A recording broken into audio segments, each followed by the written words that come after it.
4 பேருமே குறிப்பாங்க. அந்த வெரிஃபிகேஷனை கடைசி வரைக்கும் நம்ம கன்ஃபார்மா பார்க்கணும். எத்தனை பேர் ஓட்டு போட்டிருக்காங்க ரவுண்ட் பண்ணிக்குவாங்க. சரியா, ரவுண்ட் பண்ணிக்குவாங்க. நானும் வந்து முகவரா இருந்திருக்கேன், அதனால சொல்றேன். ரவுண்ட் பண்ணிக்குவாங்க, டிக் பண்ணிக்குவாங்க. இல்ல பேரு நீங்க வெரிஃபிகேஷன் பண்ணதுக்கு அப்புறமும் நல்லா புரிஞ்சுக்கீங்க. காலையில இருந்து சாயங்காலம் வரைக்கும் வெரிஃபிகேஷன் பண்ணதுக்கு அப்புறம் நீங்க உங்க லிஸ்ட்ல எடுத்துருவீங்க. நீங்க பூத் கமிட்டில இருக்கும் போது உங்க லிஸ்ட்ல வந்துடும் எத்தனை பேர் காலைல இருந்து போல் ஆயிருக்கு, எத்தனை பேர் பதிவு பண்ணிருக்கன்றது நீங்க ஒரு கணக்கு வச்சிருப்பீங்க. அங்க போல் ஆகும்போது கரெக்டா எத்தனை கணக்கு வந்திருக்கணும். நீங்க எக்ஸ்ட்ரா போச்சுனாவே கண்டுபிடிச்சிடலாம் எக்ஸ்ட்ரா போட்டிருக்காங்கன்றது. ஏன்னா தெரியும் வந்து, ஏன்னா நம்ம தான் ஒவ்வொரு பேருமே குடிச்சிட்டு இருக்கோம்ல. ஸோ இதெல்லாமே வந்து பூத் கமிட்டி ரொம்ப இம்பார்ட்டன்ட் வேலை. கொஞ்சம் அசால்ட்டானா உனக்கு தூக்கி நம்மளே சாப்பிட்டு போயிடுவானுங்க திமுக காரனுங்க. அதனால இதெல்லாம் அதுதான் பூத் கமிட்டி ரொம்ப மெயின் விஷயம், ரொம்ப முக்கியமான விஷயம். இப்ப நாங்க சொல்றது வந்து ரொம்ப ரொம்ப இம்பார்ட்டன்டான விஷயம். ஒரே வார்த்தையில ரெண்டு நிமிஷத்து வார்த்தையில சொல்லிட்டு போயிட்டோம். ஆனா இது எவ்வளவு இம்பார்ட்டன்ட்னா, இவன் இந்த 30 ஓட்டு 40 ஓட்டுங்கிறது ஒரு பூத்துக்கு, சரியா, ஒரு வாக்குச்சாவடினா ஒரு ஒரு ஒரு ஊர்ல ஒரு பஞ்சாயத்துல எத்தனை வாக்குச்சாவடி இருக்கும், அப்ப ஒரு சட்டமன்றத்துல எத்தனை வாக்குச்சாவடி இருக்கும். அப்ப ஒரு ஊர்ல 30 ஓட்டு டிஎம்கேக்கு போகுது அப்படின்னா, அதே மாதிரி மொத்த சட்டமன்றத்துக்கு அது எப்படி பார்த்தாலும் 10,000 20,000 30,000 40,000 கவுண்டிங் போயிடும். அதனால ரொம்ப ரொம்ப கவனமா இருக்கணும். அதான் நான் சொன்னேன் 5.5 to 6. இல்ல இதுல பாத்தீங்கன்னா உங்களுக்கு ஓட்டு போறதுக்கு முன்னாடியே வந்து இத்தனை மீட்டருக்கு வந்து கோடு போட்டுட்டுருவாங்க. இவங்க என்ன பண்ணிடுவாங்கன்னா, அந்த ஓட்டு போடுற இதுதான் அராஜகம். அந்த பூத் கமிட்டில நடந்த அராஜகம் நான் கண்ணு முன்னாடி பார்த்தவன் தான் நானு. திமுகவோ அதிமுகவோ என்னவோ இவங்க ஆண்ட கட்சி மாதிரி தோல்ல முன்ன வந்து கட்சி கரவேட்டியோ இல்லை கட்சி துண்டோ உள்ள வரக்கூடாது. இத்தனை மீட்டருக்கு அப்புறம் தான் உன்னுடைய இப்போ மக்களை நீ கேன்வாஸ் பண்ணுறது பிரச்சாரம் பண்ணுறது உன்னுடைய இதெல்லாம் அதை கிட்டத்தட்ட பார்த்தீங்கன்னா 1/2 கிலோமீட்டருக்கு வெளியிலே இவங்கெல்லாம் விட்டுருவாங்க. ஆனால் இவங்கெல்லாம் வந்து பூத் கமிட்டி உள்ளேயே, அதாவது ஓட்டு போகிற இடத்துலையே கட்சி வெட்டி கட்சி துண்டு தான் கட்டிட்டு வருவானுங்க. நம்ம புதுசாக ஒரு துண்டு போட்டு போனோன்னு வச்சுங்களேன், முன்ன வந்து நம்மளே சண்டை போடுறது போலீஸ்காரன். அதான் அராஜகம் பயங்கரமாக நடக்குங்க. சண்டைலாம் பயங்கரமா. ப்ரோ அந்த இது இருக்குல்ல, ஓட் மிஷினு அதோட நம்பர் சொல்லுவாங்க ப்ரோ. 16ஆம் நம்பரு, 2ஆம் நம்பரு, அதுதான் சொல்றேன். நம்ம கரெக்டா பூத் கமிட்டில உட்காந்து அந்த லிஸ்ட்டை வெரிஃபிகேஷன் பண்ணி எவ்வளவு பேர் போல் ஆயிருக்குன்றத நம்ம நோட் பண்ணிட்டாவே போதும். மற்றபடி எல்லாம் அவனுங்க வந்து, ஏன்னா இவங்க அதிமுகவும் திமுகவும் காலங்காலமா இவங்களை பேசி வச்சு பண்றது. இது நம்மள்ட்ட அது வேலைக்கு ஆகாது. இந்த தேர்தலை வந்து நம்ம பூத் கமிட்டில கரெக்டான ஒரு தேர்தல் நடக்கும்ன்றதுதான் ஒரு இது. ஆனா அப்படி இருந்தும் இவனுக்கு ஏதோ ஒன்று உல்ட்டா பண்ணுவாங்க, ஏதோ ஒன்று பிரச்சனை பண்ணுவாங்க, நடக்கும் பாத்துங்க. அதுக்கு தகுந்த மாதிரி நம்ம தயாரா இருந்தோம். உங்க கண்ணுல விரலாட்டுறதுக்குதான் நாங்க வந்திருக்கோம், விரல விட்டு ஆட்டுறதுக்கு தான் நாங்க வந்திருக்கோம். இருக்குது உங்களுக்கு கேக்கட்டா? சொல்லுங்க. இல்ல இப்ப நமக்கு வந்து இப்போ கோயம்புத்தூர்ல வந்து பூத் கமிட்டி மாநாடு நடந்துச்சு. நெக்ஸ்ட் 4 இடத்துல நடக்குதுன்னு சொன்னாங்க. ஆனா அதை பத்தி எந்த தகவலும் இல்ல. ஆனா இல்ல, அது அமைதியான வழியில நடந்துகிட்டே இருக்கு. உங்களுக்கு அறிவிப்பு சீக்கிரம் வரும். மீன்ஸ் இப்போ சில இடத்துல எல்லாம் பாக்குறப்ப இன்னைக்கு பார்த்தேன், தஞ்சாவூர் டிஸ்ட்ரிக்ட்ல வந்து 3 ஃபேஸ் முடிச்சிட்டுன்னு சொல்லி அவர் அங்க டிஸ்ட்ரிக்ட் செக்ரட்டரி வந்து போலிங் ஏஜென்ட்ஸ்க்கு முடிச்சதுன்னு சொல்லி போட்டிருக்க பார்த்தேன் நான் இன்னைக்கு காலையில. அப்ப வந்து இப்போ வந்து நேரடியா நடக்கல, அதாவது டிஸ்ட்ரிக்ட் வைஸ் இப்போ நடத்திட்டு வருதா என்ன பூத் கமிட்டி ஏஜென்ட் அந்த மாதிரி நடக்கிறாங்களா இப்போ? இல்ல ப்ரோ, இல்ல அது ட்ரைனிங் கொடுத்துக்கிட்டு இருக்காங்க. இல்ல அது வேற மாதிரி கொஞ்சம் பிளான் பண்ணியிருக்காங்க. இல்ல சிம்பிளா சொல்றேன், அது வேற மாதிரி கொஞ்சம் பிளான் பண்றாங்க, நல்லா இருக்கும். பட் பாப்போம், மாநாடு முடிஞ்சுதான் அது வரும். அது வேற மாதிரி எப்படின்னா, தளபதி அவர்கள் சுற்றுப்பயணம் வரும்போதும் இந்த ஒரு விஷயமும் ஒரு கனெக்ட் ஆகும். அது வேற மாதிரி கொஞ்சம் பிளான் பண்றாங்க, பாப்போம். நானும் மனசுல நினைச்சேன், ஏன்னா 2 வாட்டி வெளியே வர வேண்டாம், அதனால சுற்றுப்பயணம் வரும்போது இது கையோட முடிச்சிடலாம்னு நினைக்கிறாங்களோன்னு நினைச்சு நானு. இல்ல இருக்கு. நீங்க இல்ல அதெல்லாம் பூத் கமிட்டில இருக்குங்க. மெயின் அது இல்லாமலாம் கிடையாது, கண்டிப்பா இருக்கு. சோ அது எல்லாமே இது இருக்கு ப்ரோ. 4 மண்டலம் இருக்கு ப்ரோ, அது மட்டும் கன்ஃபார்ம் ப்ரோ. ஒரு மண்டலம் தான் முடிஞ்சிருக்கு, 5 மண்டலத்துல 4 மண்டலம் இருக்கு. ஓகேயா, அது சீக்கிரம் வெளியில ஒரு 2-3 ஃபேக்டர்ஸ் நெக்ஸ்ட் எலெக்ஷன்ல மெயினுங்க. ஒண்ணு வந்து 6 கோடி 28 லட்சம் 30 லட்சம் பேர் அடுத்த வாட்டி ஓட்டர் லிஸ்ட்ல இருக்காங்க. நார்மலா நமக்கு வந்து 70% தான் ஓட்டுங்கிறது எவ்வளவு இம்பார்ட்டன்ட் அப்படின்னு பாத்தீங்கன்னா, அடுத்த 6 மாசம் நம்மளது ஐயா, அதுக்கு ரெடியா இருங்க. இந்த பூத் கமிட்டி உறுப்பினர் எவ்வளவு இம்பார்ட்டன்ட்னா, ஏன் வந்து மற்ற கட்சிகள்லாம் கூட்டணி கட்சிகள் கூட்டணி கட்சிகள்ங்கிற பேர்ல இருக்காங்க அப்படின்னா அவங்க கிட்ட பூத் மெம்பர்ஸ் இருக்க மாட்டாங்க. எல்லா வாக்குச்சாவடியிலையும் பூத் மெம்பர்ஸ் இருக்க மாட்டாங்க. அவங்களால பூத் மெம்பர்ஸ் போட முடியாது. பூத் மெம்பர்ஸ் ஆர்கனைஸ் பண்ணி அவங்களுக்கு இன்ஸ்ட்ரக்ஷன் கொடுக்க முடியாது. இது எல்லாமே பெருங்கட்சிகள் மட்டும்தான் இதை பண்ணும். எல்லா வாக்குச்சாவடிகளையும் பூத் கமிட்டி போடுறது 10 பேர் 11 பேர் போடுற அந்த இது ரைட்ஸ் அந்த இது யார்கிட்ட இருக்கும் அப்படின்னா இவங்க கிட்ட தான் இருக்கும். டிஎம்கே ஏடிஎம்கே கிட்ட மட்டும்தான். நம்மளுடைய இதை பொறுத்தவரை டிஎம்கே ஏடிஎம்கே டிஎம்டிகே இருந்துச்சு. இப்போ அது என்ன லெவல்ல இருக்குங்கிறது தெரியல. ஓகேயா, அடுத்ததுதான் இப்ப நம்ம இருக்கோம், இன்னும் ஸ்ட்ராங்கா இருக்கும். பூத் கமிட்டி இதுக்கு முன்னாடி எல்லாம் திமுக எல்லாம் கிடையாது. எங்க சித்தப்பாவும் இப்போ பொறுப்புலதான் இருக்காரு. எங்க சித்தப்பா இவனுக்கு இப்ப நம்ம பூத் கமிட்டி மாநாடு நடத்துனதுக்கு அப்புறம் தான் இவனுக்கு திமுக ஒரு பூத் கமிட்டி அமைச்சிருக்காங்க. இதுக்கு முன்னாடி எல்லாம் அவங்க ஸ்ட்ராங்காவே பூத் கமிட்டி கிடையாது. ஆக்சுவலா அது வந்து ஒரு இதுவா இல்ல ப்ரோ. அவனுங்க எப்படின்னா, நான் சொல்றது எப்படின்னு அது எனக்கு தெரியும். எப்படின்னா பூத்ல வந்து அந்த எலெக்ஷன் நடக்கும் போது வந்து இப்ப இந்த பஞ்சாயத்து எலெக்ஷன்லாம் இருக்கு பாத்தீங்களா, அதுல வந்து இந்த ஊருக்கு வந்து ஒரு தலைவர் தேர்ந்தெடுப்பாங்கல்ல, அது பேர் நம்ம சொல்லுவாங்களே தலைவர். அந்த தேர்தலை விட்டுருங்க, நமக்கு அது தேவையில்ல. நமக்கு வந்து இல்ல சொல்றேன். அது எதுக்காகனா அந்த பர்சன் தான் வந்து பூத்ல இருப்பாரு. ஓகேங்களா, பூத்தோட இதை ரெப்ரஸன்டேட்டிவ் அப்படின்னு சொல்லி கொடுப்பாங்க. ஆனா நீங்க சொல்ற மாதிரி இந்த பூத் மெம்பர்ஸ் அப்படிங்கிறது வந்து திமுகல வந்து அதிகாரப்பூர்வமா வந்து இந்த ஆளு அப்படிங்கறதெல்லாம் கிடையாது. அந்தந்த இதுக்கு எலெக்ஷனுக்கு வந்து ஒரு ஆள் வருவாங்க.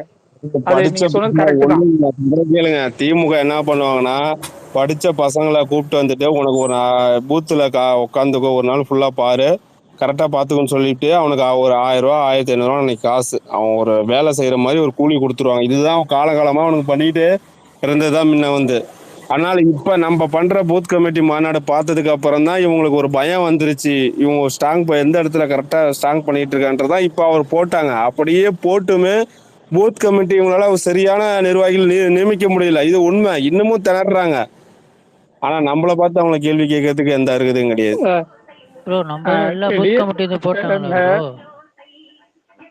எல்லாமே போட்டாச்சு ப்ரோ. சீக்கிரம் உங்களுக்கு அறிவிப்பு வரும் ப்ரோ. மேக்ஸிமம் வந்து போட்டிருக்காங்க.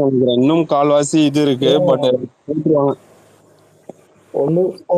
ஒண்ணு சொன்னா அவங்க தப்பா எடுத்துக்க மாட்டீங்களா நீங்க யாரும்?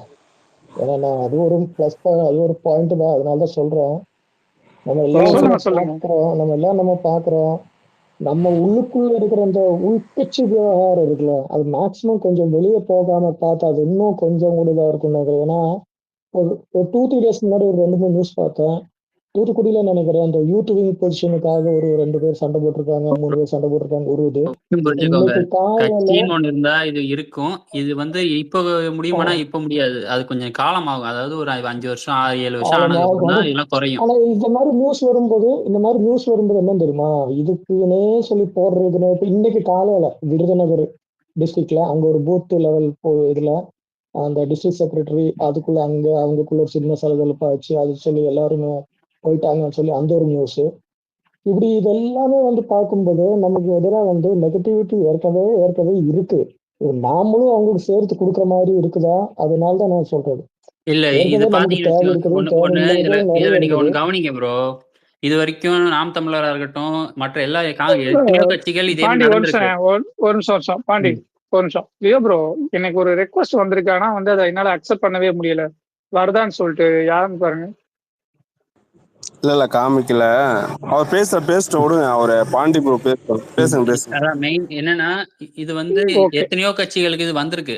ஆனா இந்த எந்த கட்சியுமே கண்டுக்காத ஒரு கட்சி இன்னைக்கு நம்ம கட்சிக்குள்ள ஒரு இந்த சின்ன சின்ன விஷயங்களை கூட நோட் பண்ற அளவுக்கு இருக்குன்னா நம்ம அந்த அளவுக்கு ஃபாஸ்டா போயிட்டு இருக்கிறோம். இந்த ஃபாஸ்ட்ல இந்த மாதிரியான விஷயங்கள் வந்து வரதுன்றது நார்மல். அது காலப்போக்கில் ஒரு 5 வருஷமோ 6 வருஷமோ ஆக ஆக நம்ம கட்சி சரியான இது வந்து ஒரு கட்டமைப்போட போய் நின்றோம்.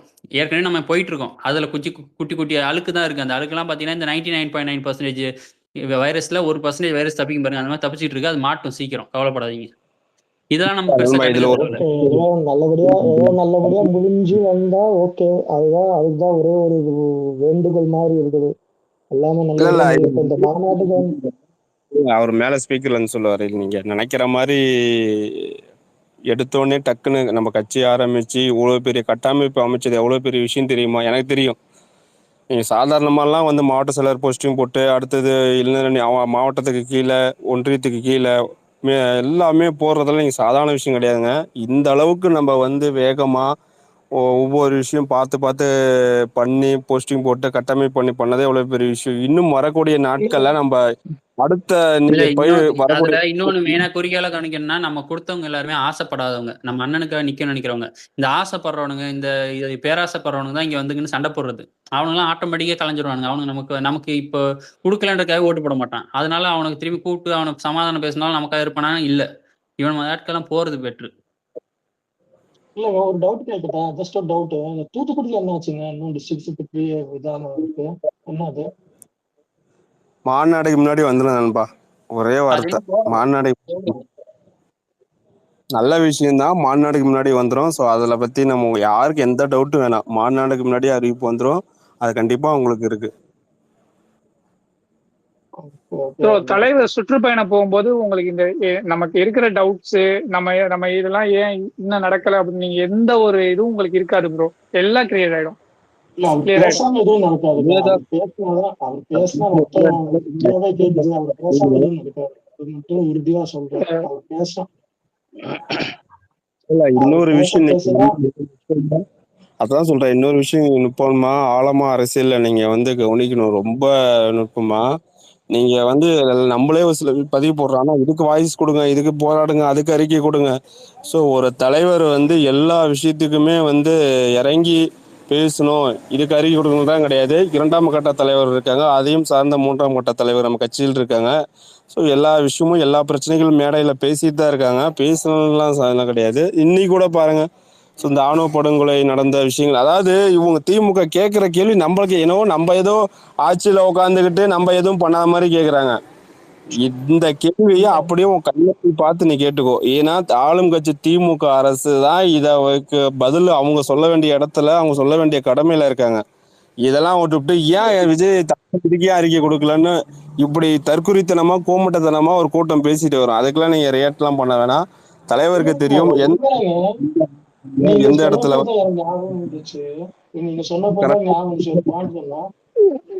ஒரே ஒரு நிமிஷம். ஒரு எல்லாரும் டேக் கொஞ்சம் ஸ்லோவா போயிட்டு இருக்கு. கொஞ்சம் எல்லாரும் இன்னும் கொஞ்சம் பாஸ் பண்ணுங்க.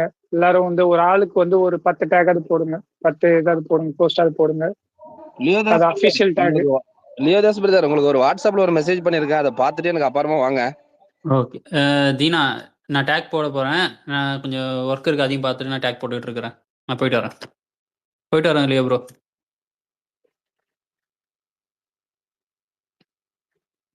கேக்குதா?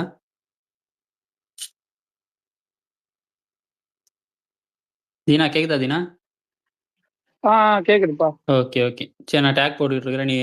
நீ பாரு. ஸ்பேஸ் ரைடர், இது எங்க போறீங்க?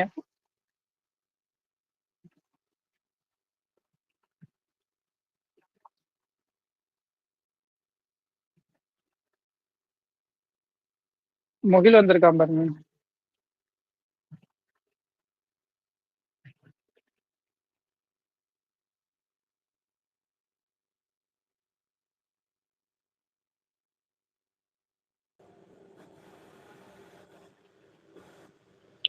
ஓகே, டேக் அதான் போயிட்டு இருக்காட்டுங்க. ஸோ நான் போட்டிருக்கேன். இன்னும் இதுக்கப்புறம் கண்டென்ட் எடுத்து தான் போடணும்.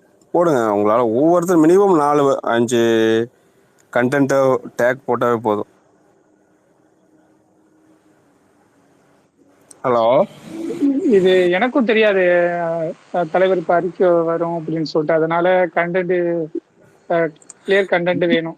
கண்டென்ட் எடுத்துக்கிட்டு இருக்கேன். இது புதுசாலாம் ஒண்ணும் இல்ல, கபடதாரின்னு அண்ணா தலைவர் சொல்லிட்டாரு. அதுக்கு முன்னாடி அவன் ஒண்ணும் இல்ல, பிஜேபி இது திமுக மோடியும் ஸ்டாலின் அவர் சேர்ந்திருந்த புகைப்படங்கள் வீடியோஸ் இதுக்கு முன்னாடி இருந்த அந்த கண்டென்ட் ஏற்கனவே நம்ம முந்தானத்தை டேக் பண்ணது அதையே இருக்கும். அதையே எடுத்து போடுங்க, திருப்பி அடிங்க.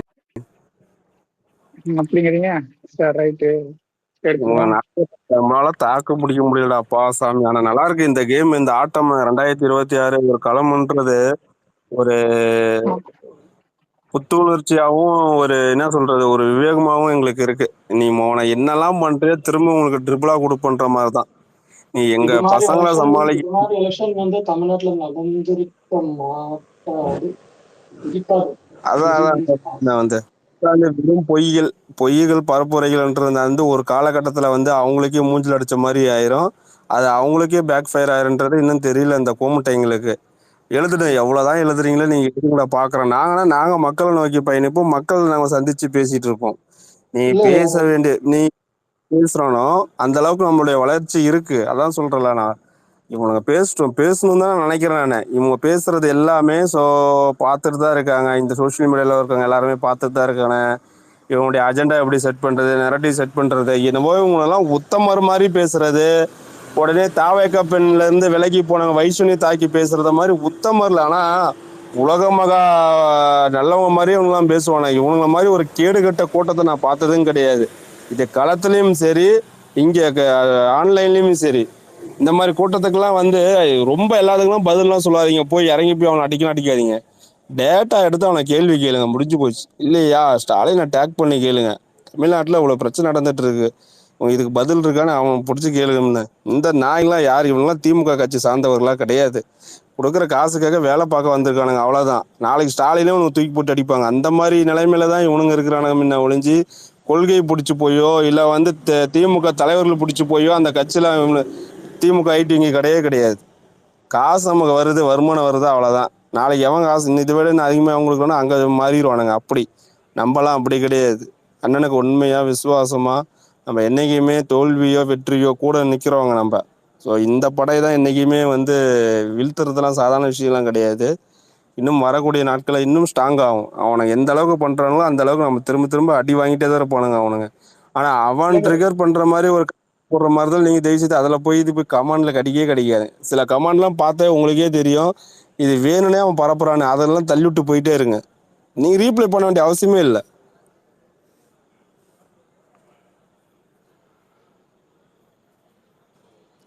ஓகே, வேற பேசணுன்றது பேசுங்க. ஸோ அடுத்த வாரம் மேபி இந்த வாரம் இல்லாமல் அதுக்கு அடுத்த வாரம் ஸ்பேஸ் கண்டிப்பாக போட போகிறோம். விவசாயத்தை பற்றி போட போகிறோம். அந்த டாபிக் எடுத்து தான் பேச போகிறோம். ஸோ அதை சம்மந்தமாக கொஞ்சம் ப்ரிப்பேர் பண்ணிக்கோங்க. முழுக்க விவசாயம் பற்றி தான் நாங்கள் பேச போகிறோம். அது ஒரு இன்வைட் பண்ணி ஒருத்தர் விவசாயத்தை நல்லா தெரிஞ்சவங்க கூப்பிட்டு வந்து பேசணும். ஏன்னா நம்ம தமிழ்நாட்டில் இந்த விவசாயம் எந்த அளவுக்கு ஒரு பின்தங்கி இருக்குன்றத அது பேசுறது நம்ம கொஞ்சம் நல்லது. ஸோ அது கொஞ்சம் எல்லாருமே பார்த்துங்க. அடுத்த டைம் இந்த விவசாயத்தை பற்றி தான் ஸ்பேஸ் போட போகிறோம்.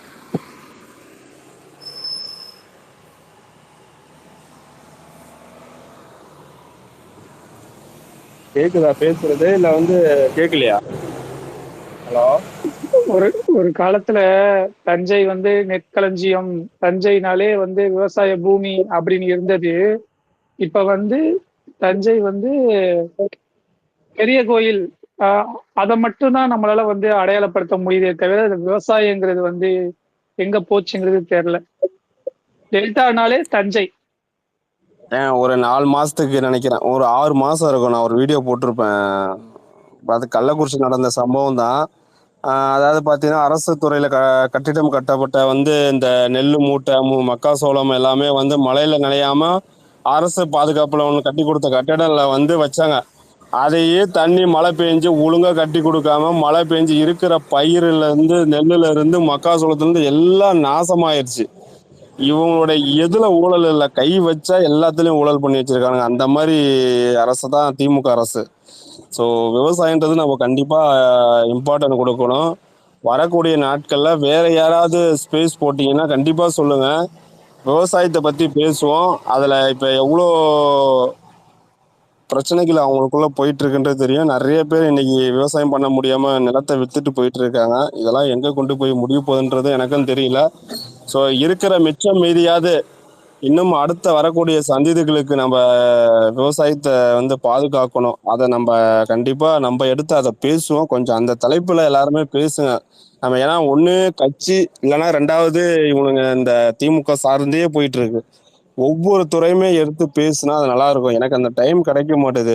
ஒரு டைம் விவசாயம் எடுத்து பேசுறோமா, இன்னொரு டைம் போக்குவரத்து கழகம், இன்னொரு டைம் வந்து இப்படி ஒவ்வொரு துறையுமே நம்ம எடுத்து பேசணும்னா அதுல இருக்க குளறுபடிகள் என்ன, அதுல எவ்வளவு ஊழல் நடந்திருக்குன்றது நமக்கு நல்லா தெரிய வரும்.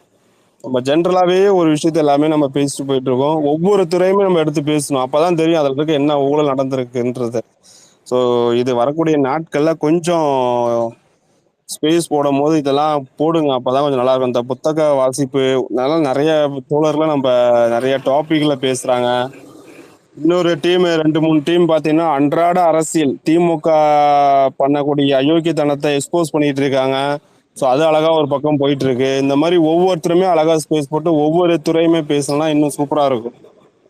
நம்ம கேள்வி கேட்க கேட்க தான் அவனுங்க வந்து அடங்கி போவாங்க. நம்ம கேள்வி கேட்காம நம்ம சில விஷயங்கள் அமைதியா போனோம்னாவோ அவங்க நம்மள்ட்ட ஏறி வருவாங்க. இந்த மாதிரி ஒரு சூழ்நிலை இருக்கு.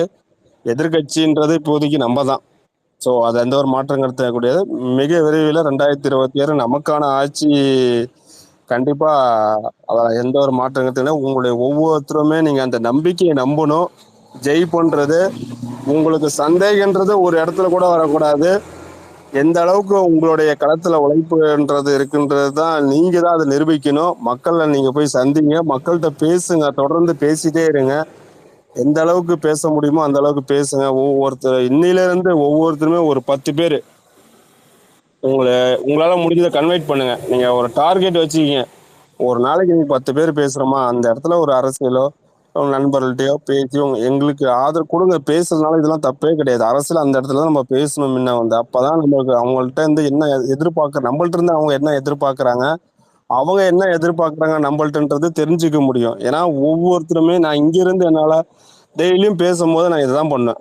என்னால எவ்வளவு ஓட்டை கன்வெர்ட் பண்ண முடியுமோ டெய்லியும் நண்பர்கள்ட்ட அதை தான் கன்வெர்ட் பண்ணும். அந்த மாதிரி நீங்களும் ஒவ்வொருத்தரா பண்ணீங்கன்னா சிறுக சிறுக நீங்க ஒரு விஷயத்த பண்ணும்போது அது பெரிய லட்சியத்துல போய் அடையும். ஸோ அந்த மாதிரி நீங்க உங்க களத்துல உங்க நண்பர் உங்க தெருவில் சார்ந்தவங்க எல்லாமே அழகா நீங்க போய் அவங்கள்ட்ட பயணிங்க. உங்க மாவட்ட செயலாளர்கிட்டயோ இல்லை உங்க பொறுப்பாளர்கிட்டயோ ஆனா சொல்லிட்டு, ஆனா இந்த மாதிரி நாங்க மக்களை சந்திச்சு பேசணும்னா பூத் கமிட்டி இல்லைன்னா பூத் கமிட்டி நிர்வாகிகள் களத்துல தென்னை பிரச்சாரம் பண்ணிட்டு இருக்காங்க, மக்களை சந்திச்சுட்டு இருக்காங்க, குறைகள் கேட்பு விஷயம் போயிட்டு இருக்கு. அவங்க கூட கொஞ்சம் போய் பயணிங்க.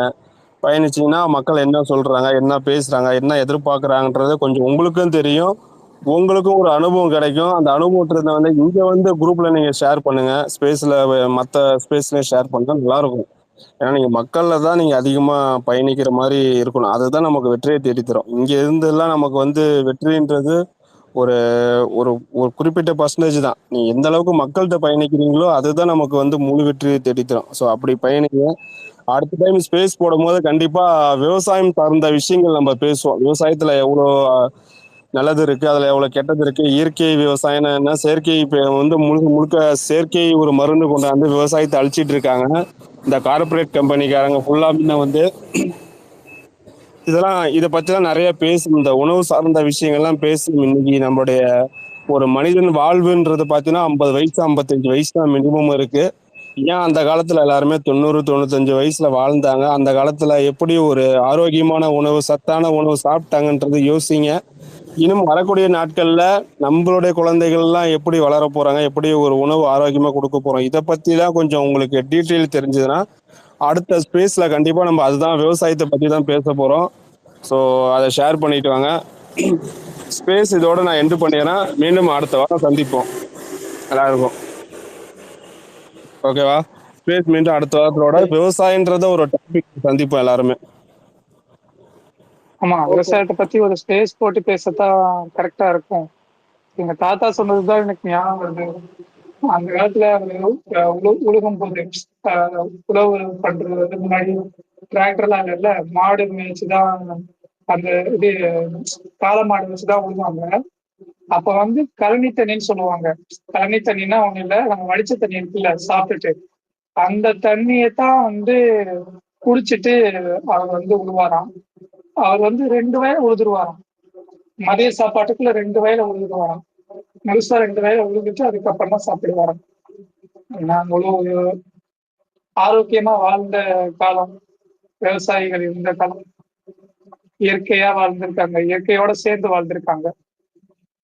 இயற்கையோட கொடையின் கீழ் வாழும்போது வந்து நோய் நொடி எதுவுமே அண்டாதுன்னு சொல்லுவாங்கல்ல, அது வந்து உண்மைதான். சரி லியோ ப்ரோ, நீங்க ஸ்பேஸ் சென்ட் பண்ணிக்கோங்க.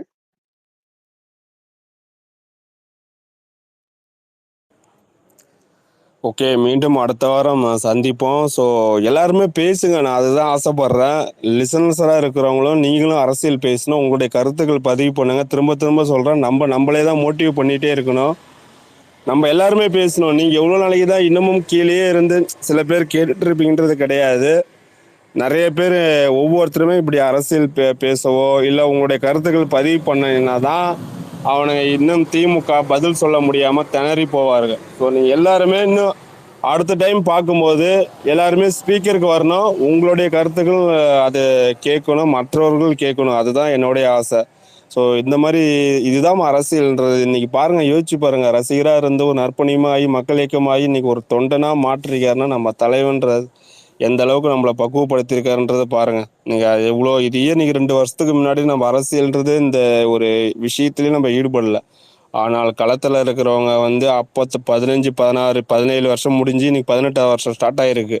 அப்போவே நம்ம வந்து தோழர்கள் எவ்வளோ பேர் நலத்திட்ட உதவிகள் பண்ணியிருக்காங்க. ஒரு படம் வரும்போதாக இருக்கட்டும், ஒரு கொரோனா காலகட்டத்திலையா இருக்கட்டும், மழை காலத்திலையா இருக்கட்டும், எவ்வளோ விஷயங்கள் பண்ணியிருக்காங்க தெரியுமா? அந்த பழைய டேட்டாலாம் உங்கள் மாவட்ட செயலாளர்கிட்ட கேளுங்க, அதெல்லாம் எடுத்து ரீகால் பண்ணுங்க, ஃபோட்டோ பதிவு போடுங்க. ஸோ அப்போ தான் மக்களுக்கு இன்னும் தெரியும். தெரியாத விஷயத்தெல்லாம் கொண்டு போய் சேர்க்கறது தான் நம்மளுடைய கடமை. ஏன்னா மக்கள் இதெல்லாம் கேட்பாங்க, நீங்கள் என்ன பண்ணீங்க இந்த ஏரியாவில் கேட்பாங்க. இதெல்லாம் காமிக்கணும். நாங்கள் இதெல்லாம் வந்து இத்தனை வருஷமாக நாங்கள் மக்களுக்கு இது பண்ணியிருக்கோன்றது காமிக்கணும். நம்ம வந்து செஞ்சதை நம்ம காமிக்கணுன்றதுல கிடையாது. மக்கள் கேட்கும் போது இதெல்லாம் நம்ம வந்து காமிக்கணும். தெரியாத மக்களுக்கெல்லாம் திரும்பவும் நம்ம தெளிவுபடுத்தணும். ஸோ கட்சி சார்ந்த பதிவுகள் அதிகமாக போடுங்க. திமுக கூட சண்டை போடுறதெல்லாம் ஒரு பக்கம், அதை போகிற போக்கில் அடிச்சுட்டு போயிட்டே இருக்கலாம். ஒரு பக்கம் ரைட் ஹேண்டில் யூஸ் பண்ணலாம், ஒரு பக்கம் திமுக லெஃப்ட் ஹேண்டில் யூஸ் பண்ணலாம், ஒரு பக்கம் ரைட் ஹேண்டில் கட்சியோட வளர்ச்சி ரெண்டையும் நம்ம வந்து ஒரே நேர்கோட்டில் பயணிக்கணும். அதுதான் கொண்டு போகணும். அதுதான் கட்சிக்கும் ஆரோக்கியமாக இருக்கும். ஏன்னா நிறையா மாவட்ட செயலாளர் தன்னுடைய சொந்த காசுகள் போட்டு நல்லா ஒரு என்ன சொல்கிறது, டெய்லியும் அன்றாட இன்னைக்கு எவ்வளோ பெரிய விஷயம் தெரியுமா? இதெல்லாம் என்னால் எடுத்து பண்ண முடியுமா? உங்களால் இப்போ இதெல்லாம் பண்ண சாத்தியம் ஆகுமான்றது பாருங்கள். விலையில்லா விருந்தகம்ன்றது இன்னமும் 3 வருஷம் 4 வருஷம் தொடர்ந்து அவங்களால ஒரு வேலைக்கு போய் ஒரு சம்பளத்தை பகுதி எடுத்து ஒன்று பண்ணிகிட்டு இருக்கும்போது, அதே மாதிரி ரத்த தான முகாம் நம்ம ஒவ்வொரு டைமும் எவ்வளோ பண்ணிகிட்டு இருக்கோம். அதே மாதிரி பால் ரொட்டி திட்டம், இதெல்லாம் வந்து எவ்வளோ பெரிய, இதெல்லாம் வந்து சாதாரண விஷயம் கிடையாதுங்க. நீங்கள் ஒரு கர்ப்பிணி பெண்களுக்கும் ஆரோக்கியமான வந்து ஒரு கொடுக்குற ரொட்டி பால் திட்டம்ன்றதெல்லாம் யாருமே பண்ணாத ஒரு விஷயத்த நம்மலாம் அப்பத்துலேருந்தே பண்ணிட்டு இருக்கோம். இதெல்லாம் நம்ம இன்னும் வரக்கூடிய நாட்களை ஊக்கப்படுத்தணும். ஸோ இதுதான் சேவை. இங்கேருந்து தான் நம்ம ஆரம்பிக்குது மக்களோட பணி. இது வந்து நம்ம இன்னமும் வரக்கூடிய இதில் வந்து பதிவுகள்லாம் அதிகமாக எடுத்து போடுங்க. அப்போ தான் தெரியாதவங்களுக்கு போடுவாங்க. நீங்கள் போடுறத பார்த்துட்டு தான் இன்னொருத்தவங்களும் போடுவாங்க முன்ன வந்து. ஸோ நம்ம திமுகவே ஃபோக்கஸ் பண்ணிட்டு இருந்தோம்னா நம்ம கட்சியோட வளர்ச்சியை, நம்ம கட்சி சார்ந்த விஷயங்களை எப்போ பதிவு அதிகமாக போட போகிறோம்? கம்மியாக இருக்குது.